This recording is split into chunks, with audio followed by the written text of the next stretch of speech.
The mountains had always called to me. After 15 years trapped in corporate cubicles, breathing recycled air and staring at artificial light, I finally had enough saved to escape. My dream was simple: a wooden cabin surrounded by nature where I could wake to birdsong instead of car horns. A place truly my own, where no landlord could raise the rent or tell me how to live. Freedom. I found it listed on a Thursday. Mountain Vista Estates promised luxury cabin living with breathtaking views and a tight-knit community. The photographs showed rustic wooden structures nestled among pine trees, with distant snow-capped peaks framing the background. I drove up that weekend, heart racing as I climbed the winding road to the development. The real estate agent, Sandra, met me at the entrance, her smile bright against the backdrop of towering evergreens. "You are going to love this place," Sandra assured me as we drove through the neighborhood. "Every property backs to forest land. No one can ever build behind you." She pointed out community features: a small lake, hiking trails, a rustic clubhouse. I barely heard her words. My attention was captured by cabin number 42 with its wide porch and large windows that seemed to drink in the mountain view. When we stepped inside, I knew immediately. The cathedral ceiling, the stone fireplace, the kitchen that overlooked a meadow dotted with wildflowers. The air smelled of pine and possibility. "I will take it," I told her, not even bothering to negotiate the price. Some things were worth every penny. The closing process went smoothly. Sandra mentioned the homeowners association in passing, describing it as standard for mountain communities, and assuring me they kept the neighborhood beautiful. I signed the papers, received the keys, and spent the next 2 weeks packing my city apartment, dreaming of my new life. The day I arrived with the moving truck was perfect. Clear blue skies, gentle breeze, a family of deer watching curiously from the tree line as I carried in my first boxes. The neighbors seemed friendly enough. Mrs. Jenkins from 2 doors down brought homemade cookies. A couple walking their golden retriever waved from the road. I spent that first evening on my new porch, watching the sunset paint the mountains gold, feeling truly at peace for the first time in decades. 1 week later, the thick envelope arrived. Inside was not a welcome package, but a leather-bound book of regulations from the Mountain Vista Homeowners Association. 342 pages of rules governing everything from acceptable mailbox designs to the precise shade of brown permitted for exterior trim. I had not seen this during the purchase process. I called Sandra immediately. "Oh yes, the covenants," she said casually. "They are quite comprehensive. Did I not give you the digital copy during closing? My apologies." 3 days later, I found the first violation notice taped to my door. The paper was thick and official, with the Mountain Vista logo embossed at the top. It cited Section 412B regarding unauthorized exterior sound devices. The handcrafted copper wind chime, a housewarming gift from my sister, apparently violated community standards. I called the HOA office that afternoon, certain this was a misunderstanding. The woman who answered spoke with clipped precision. "The rules clearly state that all exterior decorative elements must be approved by the Architectural Review Committee before installation." Her voice carried no warmth, no room for discussion. "But it is just a small wind chime," I explained, "barely audible unless you are standing directly beneath it." "Rules are rules," she responded. "The committee meets next month if you wish to submit a formal application for approval. In the meantime, the item must be removed within 48 hours to avoid fines." That night, I reluctantly took down the wind chime, placing it on my kitchen counter where its gentle tones would never offend community standards. Standing on my porch in the sudden silence, I felt the first chill of realization. The paradise I had purchased came with unexpected strings attached, and someone else was pulling them. After the wind chime incident, I tried my best to comply with Mountain Vista rules while maintaining some semblance of personal freedom. I read the entire regulation book cover to cover, highlighting sections that seemed excessive or unclear. There were rules about what time garbage cans could be visible, no earlier than 5 p.m. before collection, no later than 8 a.m. after. What flowers could be planted in front gardens, native species only, no bright colors, and even how long a vehicle could be parked in a driveway without moving, 72 hours maximum. My strategy was simple: follow the obvious rules perfectly while quietly expressing individuality in small, hopefully unnoticeable ways.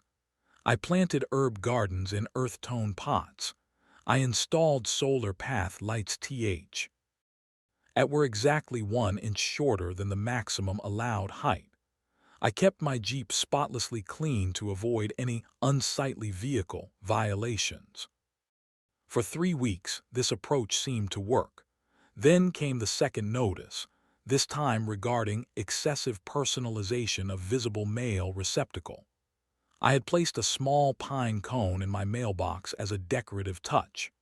Apparently, this violated Section 67A, which required all mailboxes to maintain identical community-approved appearance.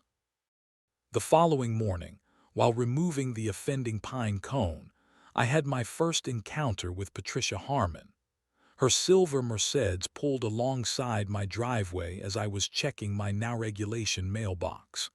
She emerged wearing pressed khaki pants and a blue blazer despite the early hour, her salt and pepper hair cut in a severe bob. "You must be the new owner of 42, she said, not offering her hand. "I am Patricia Harmon, HOA president." Her eyes scanned my property with practiced efficiency, lingering on my porch furniture. "Nice to meet you," I responded, forcing pleasantness into my voice. "I am still getting settled and learning all the rules." "Yes, I noticed." Her thin smile never reached her eyes. "Those Adirondack chairs on your porch, are they caribou brown or timber trail?" She gestured toward my wooden chairs. "I am not sure," I admitted. "They were a gift." Section 93C clearly states all visible wooden furniture must be stained in approved colors. Timber Trail was discontinued last year. I suggest you verify your chairs comply. With that, she returned to her car, leaving me standing by my mailbox, speechless. That evening, my neighbor Todd visited while I was restaining my perfectly good chairs to the approved caribou brown. Todd had lived in Mountain Vista for 5 years, his cabin just visible through the trees from mine. "I see you have met the Iron Lady," he said, leaning against the porch railing. "Patricia Harmon, yes, briefly this morning." I continued applying the stain with more force than necessary. Todd lowered his voice despite no one being nearby. "Be careful with her. She got the Johnsons fined $6,000 last year for their fence height being 2 inches above regulation. They ended up selling after the legal fees." "That seems extreme for 2 inches," I said, pausing my work. "That is how it starts," Todd warned. "Small violations, then bigger ones. The fines accumulate. Patricia has been president for 15 years running. Nobody runs against her anymore." 3 days later, a certified letter arrived marking violation number 3. Unapproved vegetation in visible garden area. My tomato plants, grown for fresh salsa, apparently violated Section 73A, requiring all edible plants to be grown in backyard gardens only.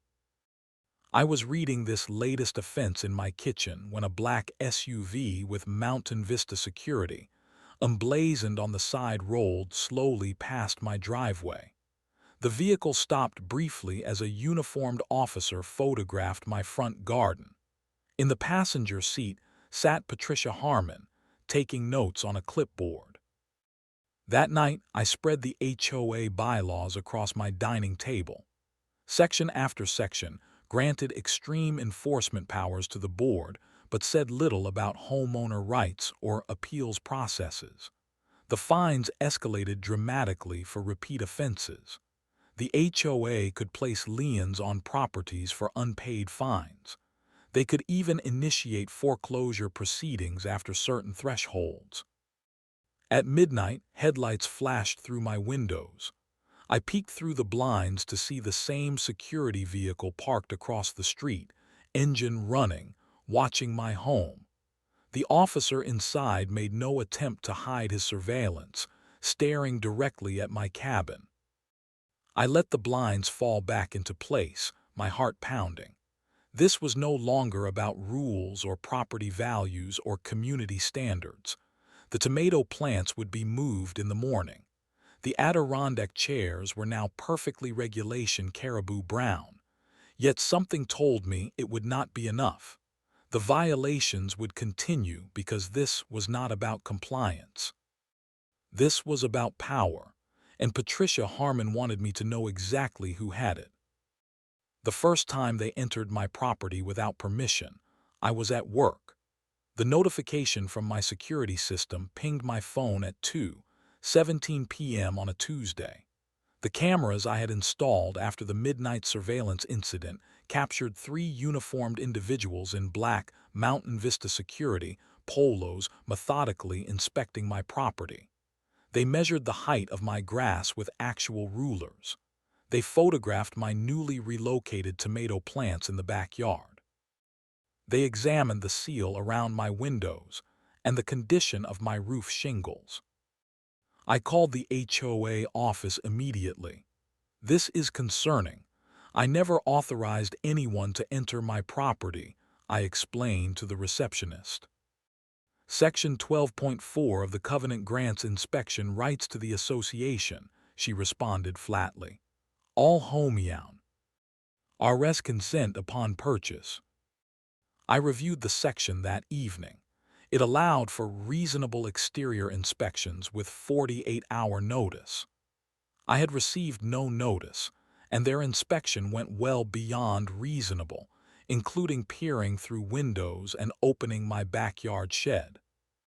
The second invasion occurred at dawn, 10 days later.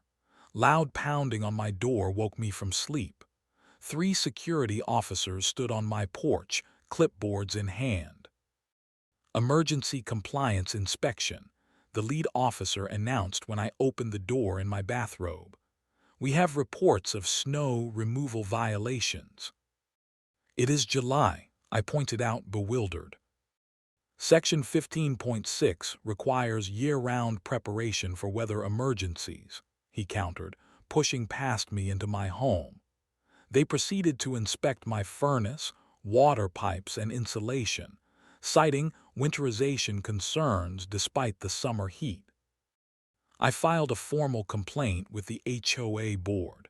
The response came a week later, inspection validated by emergency preparedness protocols. No apology, no acknowledgement of the inappropriate timing or entry methods. The third and fourth incidents blurred together. Both times, security officers arrived while I was present, ignoring my objections as they conducted their routine inspections. When I questioned their authority to enter my backyard during the fourth visit, the officer simply stated, "Community safety concerns supersede individual property boundaries, according to Section 18.2. I began documenting everything. Timestamps from security footage, photographs of the officers on my property, recordings of conversations when possible, names and badge numbers of the security personnel, a spreadsheet tracking each violation, notice, and subsequent fine. The evidence mounted with each passing week. The fifth invasion crossed a new line. Returning home from grocery shopping, I found 2 officers in my backyard, examining the foundation of my cabin. When I confronted them, they produced a document claiming structural concerns reported by adjacent properties. They had brought a contractor who was taking measurements of my deck footings. No prior notice had been given. No structural issues existed. I called the county building inspector the next day. "Your deck is up to code," he confirmed after reviewing the original permits. "Whoever told you otherwise is mistaken." When I reported this to the HOA office, the response was chilling. Mountain Vista standards exceed county regulations. Compliance is mandatory regardless of legal minimum requirements. The sixth incursion destroyed any remaining sense of security I had in my home. I returned from work to find my shed door broken open, its contents scattered and cataloged on violation forms. Unauthorized storage materials had been documented, including my camping gear, gardening tools, and winter emergency supplies. A fine of $750 had been assessed for hazardous material storage, referring to standard gasoline containers for my lawnmower. The security footage showed them breaking the padlock with bolt cutters, deliberate destruction of my property, criminal trespassing by any reasonable legal standard. I called the county sheriff that evening.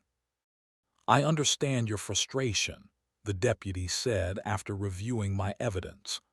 "But this is a civil matter between you and your HOA. We cannot intervene without clear criminal intent." Neighbors began avoiding eye contact when I passed. Some whispered sympathetically when Patricia was not around, sharing their own stories of harassment. Others kept their distance, afraid of being associated with a problem homeowner. At night, every car that passed caused my heart to race. The cabin that was meant to be my sanctuary had become a prison under constant surveillance. My journal entries tracked my deteriorating sense of security. Day 64. Found boot prints in the soil around my cabin. Someone walking the perimeter while I was gone. Day 78. Patricia drove by 3 times today, slowing each time to stare at my property. Day 85. Security vehicle parked outside all night, lights occasionally shining through my windows. Day 97. They came again today. I no longer feel safe in my own home. The psychological toll was becoming unbearable. I installed additional cameras, motion sensors, and reinforced locks on all doors and windows. Not to keep criminals out, but to know when the HOA security entered. I began having groceries delivered rather than leaving my home unattended. I worked remotely more often, unwilling to give them opportunities for unobserved entry. Through it all, the violation notices continued to arrive. Grass too tall by half an inch. Unapproved window coverings visible from the street. Excessive water usage during permitted watering hours, each with accompanying fines that now totaled over $3,000. But the seventh invasion would prove to be different, not because of what they did, but because of what it triggered in me. Sometimes the final STR. All is not the heaviest. It is simply the last one your back can bear. The seventh raid destroyed everything. I had gone to visit my mother for the weekend, her 75th birthday celebration, a rare occasion important enough to leave my home unattended. Throughout the drive back Sunday evening, anxiety knotted my stomach. I had installed new security cameras that uploaded footage to my cloud account, but 3 days away still felt like tempting fate. My fears were justified. As I turned onto my street, I noticed the familiar black security SUV parked near my driveway. Stopping my car down the road, I pulled up the security app on my phone. Live footage showed my front door standing ajar. Inside, my home was crawling with activity. 5 uniformed HOA officers moved through my living space with practiced efficiency. One photographed my kitchen cabinets. Another measured the distance between my furniture and walls. A third opened my refrigerator, photographing its contents. Two others were upstairs in my bedroom, documenting the wall color and window treatments. I sat frozen in my car, watching this violation unfold in real time on my phone screen. They spent nearly 2 hours inside my home, opening every drawer, inspecting every closet, documenting every perceived infraction. When they finally left, one officer taped a thick envelope to my refrigerator door before they departed, laughing among themselves. Trembling with rage and violation, I entered my home 15 minutes after they left. Inside, furniture had been moved, drawers left partially open, personal items disturbed. The envelope on my refrigerator contained 7 new violation notices totaling over $5,000 in fines. Improper food storage that might attract pests. Unapproved furniture arrangement impeding emergency exit paths. Non-regulation shower curtain material presenting potential mold risk. The final violation stabbed deepest. Unauthorized interior wall color in master bedroom, $1,500 fine. The bedroom I had painted a subtle sage green as my personal sanctuary. The private space that should never have been subject to HOA oversight. The proof they had invaded every intimate area of my home. My security footage told the story in detail. They had entered using a master key that opened my front door despite my changed locks. They moved through my home not as cautious inspectors, but as invaders, mocking my possessions, making snide comments about my lifestyle, treating my personal sanctuary as a target to be torn apart. Standing in my violated home, something broke inside me. Not my spirit, but rather the dam holding back my anger. Something hardened in that moment. A resolve crystallized. This would not stand. As I was reviewing the footage for a third time, documenting each violation for my records, headlights swept across my windows. Patricia Harmon herself had arrived, stepping from her Mercedes with the confidence of a general inspecting conquered territory. She marched to my front door and knocked forcefully. I did not open it. Instead, I spoke through the security system intercom. "I know what you did today," I said, my voice steadier than I expected. "I have it all on video." "We conducted a standard interior compliance inspection," Patricia responded, unperturbed.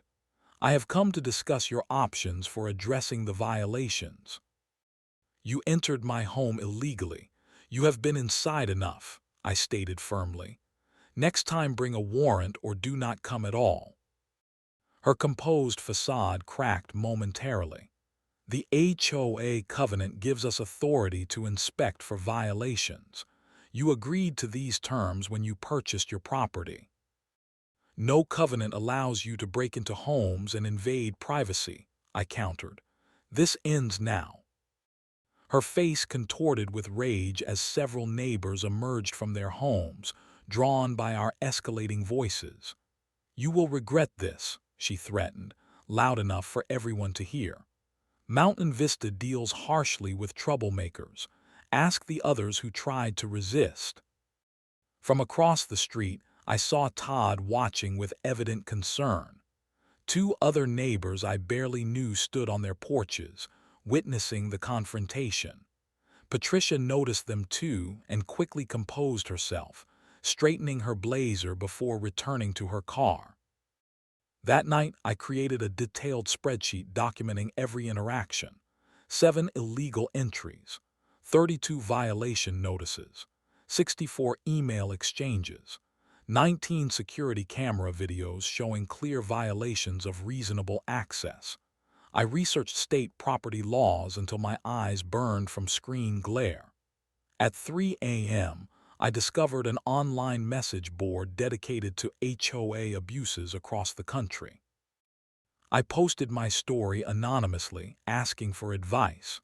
Within hours, responses flooded in from people who had experienced similar situations. Some had surrendered, selling their homes at losses to escape. Others fought lonely battles only to be crushed by HOA legal resources, but a few had. One, they shared attorney names, legal strategies, and words of encouragement. A private message arrived from someone claiming to be a former Mountain Vista resident. They did the same to me last year. I lost everything. Fight them. They are breaking the law, but nobody has stood up to them with enough evidence or resources to win. By sunrise, with legal research tabs open on my laptop and violation notices spread across my kitchen counter, my decision was made. This mountain was big enough for both of us, but one of us would have to leave, and it would not be me. I would no longer be reacting to their attacks. From this moment forward, I would be on the offensive. Patricia Harmon and her HOA empire had picked the wrong cabin to invade. They had no idea what they had just awakened or how much it would cost them. The law office of Bradley and Chen specialized in property rights violations and HOA disputes. Their website featured testimonials from homeowners who had successfully fought back against overreaching associations. I scheduled a consultation for the following day, gathering all my evidence into a portable hard drive and organizing my violation notices chronologically. Catherine Chen's office overlooked the county courthouse, the Dacre minimal and professional. She was younger than I expected, perhaps early 40s, but her credentials covered an entire wall. State Bar Association awards, legal journal publications, certificates from property rights conferences. I presented my case chronologically, starting with the inadequate disclosure during purchase and ending with the seventh illegal entry 3 days prior. I showed her security footage, violation notices, my documentation spreadsheet, and the HOA covenant sections that had been cited against me. "They entered your home without permission 7 times?" Catherine asked, her expression neutral but her tone indicating she already knew the answer was problematic. "Yes, only once with me present, the others while I was away or by forcing entry despite my objections," I confirmed. "And you have video evidence of all these entries?" "Yes, from multiple angles." Catherine made notes as I spoke, occasionally nodding. When I finished my presentation, she did not offer immediate sympathy or reassurance. Instead, she opened her state legal code book and began highlighting specific statutes. "They violated state law on 14 separate occasions," she explained, turning the book toward me. "First, the covenant requires 48-hour written notice for any exterior inspection, which they never provided. Second, interior inspections explicitly require homeowner permission in writing, regardless of what their rules state. Third, the forced entry with a master key constitutes breaking and entering under state law." She continued methodically identifying each legal violation, from invasion of privacy to potential fraud in the excessive fines. The HOA charter they filed with the state 20 years ago clearly states they must have written homeowner permission for any interior inspection. No amendment has been filed changing this requirement. For the first time in months, I felt something beyond anger and helplessness. Hope began to emerge. "What evidence would strengthen our case further?" I asked. "Witness statements from other homeowners, financial records showing how the fines are allocated, board meeting minutes that might reveal patterns or intent," Catherine responded.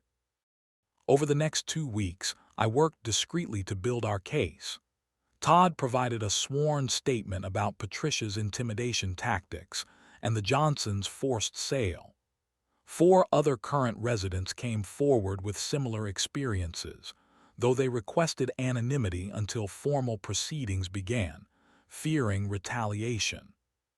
Through public records requests, we obtained the HOA financial statements for the past 5 years. The security force consumed nearly 40% of the annual $5 million budget, an amount Catherine deemed wildly disproportionate for a community of this size. Further investigation revealed 3 board members had family connections to the security company. Patricia's brother-in-law owned the firm, her nephew served as chief of operations, and another board member's son worked as a shift supervisor. The smoking gun appeared in board meeting minutes from 5 years earlier. A section labeled Property Value Enhancement Strategy contained the directive: aggressive enforcement recommended to encourage property turnover for preferred buyers.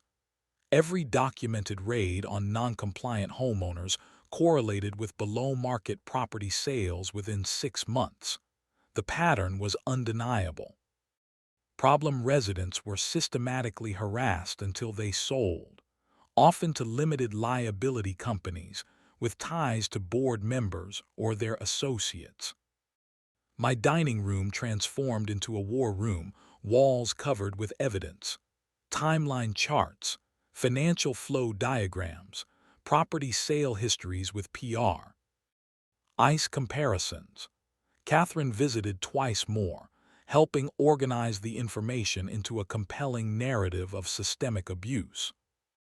This is no longer just about your personal experience, she explained during her 3rd visit.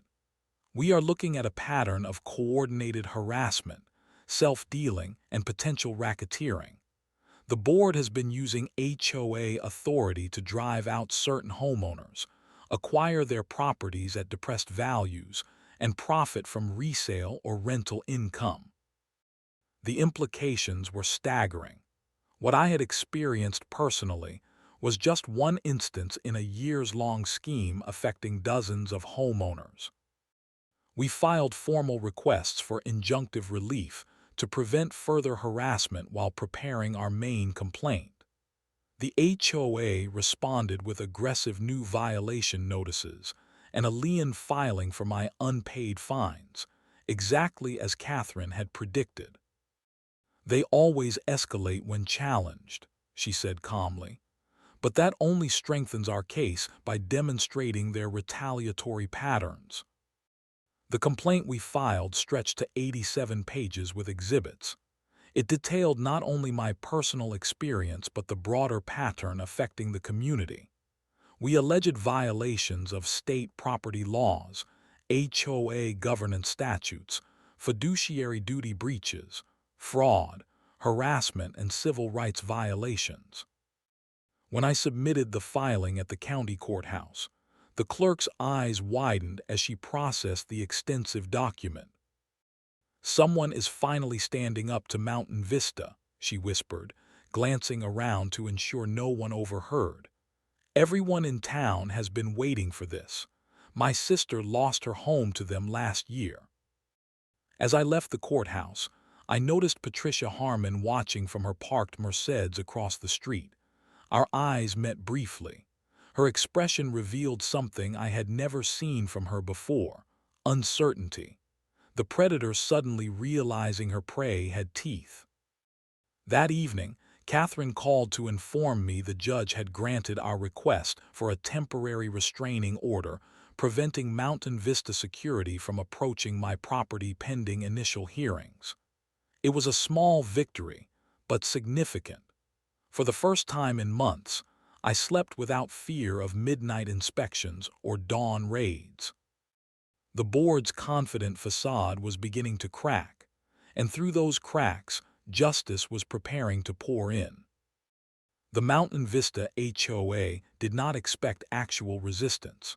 Their first formal response was a motion to dismiss accompanied by a lien against my property for unpaid fines totaling $8,750. Their attorney, Harrison Wells, a silver-haired man in a tailored suit that probably cost more than a monthly mortgage payment, projected absolute confidence during the preliminary hearing. "Your Honor, this complaint represents nothing more than the tantrum of an entitled homeowner, unwilling to follow simple community standards that every other resident manages to uphold," Wells argued smoothly. The covenant agreement signed during purchase grants the association broad authority to maintain community standards, including inspection rights. Judge Elena Reynolds, a no-nonsense veteran of the bench with 23 years of experience, listened without expression to his 15-minute dismissal argument. When he finished, she simply asked, "And does this broad authority include entering private homes without notice using master keys while homeowners are away?" The smirk on Wells' face faltered briefly. "Your Honor, the association maintains emergency access for safety purposes, as do many communities." "I see," Judge Reynolds replied. "And photographing the contents of refrigerators constitutes emergency safety measures." She held up one of the security screenshots included in our filing. The motion to dismiss was denied. Judge Reynolds authorized discovery, giving us access to internal communications, financial records, and security protocols. The HOA's confident exterior began showing significant cracks. Patricia Harmon broke during her deposition on day 3.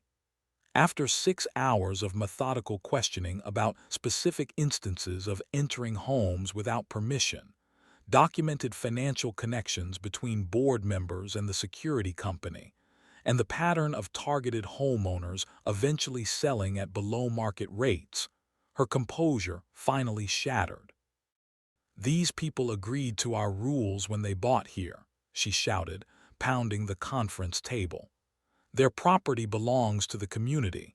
We have every right to ensure compliance however necessary." Catherine let the outburst hang in the air before calmly asking, "Can you direct me to the covenant section that states homeowners surrender their constitutional rights against unreasonable search upon purchase?" The proceedings grew increasingly tense as more evidence emerged. 5 former homeowners came forward with experiences matching mine, describing systematic harassment that ended only when they sold their properties at losses. 3 of those properties were subsequently purchased by LLCs, with direct ties to board members. Our expert witness, Dr. Martin Abernathy, a former state housing commissioner with 30 years of experience in property law, testified that Mountain Vista's enforcement practices were among the most aggressive and legally questionable he had seen in his career. "In my professional opinion," Dr. Abernathy stated for the record, "the pattern evident in these documents represents a deliberate strategy to target specific homeowners, create untenable living conditions through harassment, and force property transfers at depressed values. This violates not only HOA best practices, but potentially crosses into criminal conspiracy territory." When the HOA offered a settlement of $50,000 with a strict confidentiality clause, Catherine Chen simply slid the offer back across the table without a word. "My client is not interested in being silenced," she stated flatly. "This case continues." As word spread throughout the community, the courthouse steps became a gathering place for residents past and present. People shared stories of similar abuses, comparing violation notices and experiences. Local news vans parked outside my cabin. A reporter from the county paper conducted interviews with former residents who had lost homes to the Mountain Vista enforcement machine. I received anonymous thank you notes in my mailbox. "Keep fighting. We are with you. They did the same to us." The isolation I had felt for months dissolved as the community's long-suppressed truth emerged. The judge's words at the final hearing sent electricity through the packed courtroom. "This court has serious concerns about potential patterns of homeowner rights violations and financial impropriety that may warrant criminal investigation." She ordered a full accounting of all fines collected over the past 5 years, all property transfers following enforcement actions, and a complete disclosure of financial relationships between board members and service providers. Patricia Harmon sat stone-faced at the defense table, but the security director beside her looked physically ill as the judge detailed the financial disclosures that would be required. The mountain of evidence had grown too large to dismiss or minimize. Their carefully constructed system of power and profit was being dismantled in public view, document by document, testimony by testimony. As we left the courtroom that day, Catherine squeezed my shoulder. "They will offer a real settlement now," she predicted. "But remember, this is no longer just about money. This is about changing a corrupt system." I nodded, watching Patricia Harmon being escorted to a waiting car through a crowd of former victims and news cameras. "Some things are worth fighting for, no matter the cost," I replied. "Like being safe in your own home." The gavel strike echoed through the silent courtroom. Judge Reynolds looked directly at the HOA board members as she delivered her verdict, each word measured and clear. "This court finds Mountain Vista Homeowners Association liable for repeated violations of property rights, privacy laws, and breach of fiduciary duty. The evidence presented demonstrates a systematic pattern of harassment, improper governance, and self-dealing that cannot be permitted to continue." The judgment was more comprehensive than even Catherine had predicted. Financial damages totaling $2.1 million, calculated from improper fines collected, property value losses from forced sales, emotional distress damages, and punitive assessments. Legal fees would be paid entirely by the association. The security force budget was eliminated entirely. All current board members were required to resign. Most importantly, Judge Reynolds ordered a court-appointed administrator to oversee the creation of a new homeowner-centered governance structure, with strict limitations on entry rights, fine structures, and enforcement powers. "The fundamental purpose of a homeowners association is to serve its community, not rule it as a private fiefdom," Judge Reynolds concluded. "This judgment aims not only to compensate for past abuses, but to ensure they cannot be repeated." Patricia Harmon sat motionless as the judgment was read, her face unreadable. The other board members looked shell-shocked, especially when the judge mentioned that evidence was being forwarded to the district attorney for potential criminal investigation into the financial self-dealing aspects. Outside the courthouse, former victims embraced me with tears in their eyes.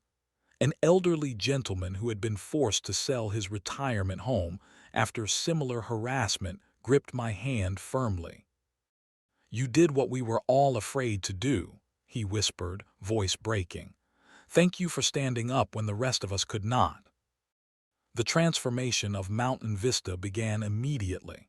The court-appointed administrator, a retired judge with expertise in property law, initiated a complete governance overhaul. Security patrols ended. The massive rule book was suspended pending community review. A homeowner advisory panel was formed to draft new, reasonable guidelines focused on maintaining property values while respecting individual rights. 3 months after the judgment, I sat on my porch swing, watching the sunset paint the mountains in shades of gold and purple. The new wind chimes, a gift from neighbors celebrating our victory, tinkled softly in the evening breeze. My tomato plants grew undisturbed in the front garden, now joined by colorful flowers that would have triggered violation notices in the past. The black security SUVs no longer patrolled our streets. Children played more freely in front yards. Neighbors chatted across property lines without looking over their shoulders. The invisible cloud of fear that had hung over the community had lifted.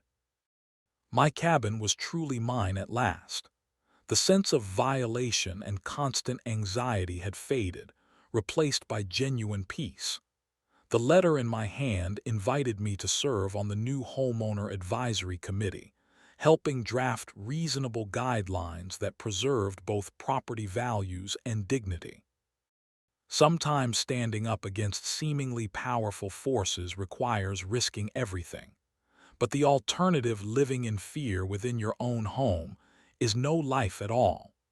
The system that had seemed so impenetrable had ultimately proven vulnerable to one thing: the truth, meticulously documented and bravely presented. As the last light faded from the sky, I breathed deeply, filling my lungs with the clean mountain air. But this time, it truly felt like freedom, not just for me, but for every current and future resident of a community reclaimed from those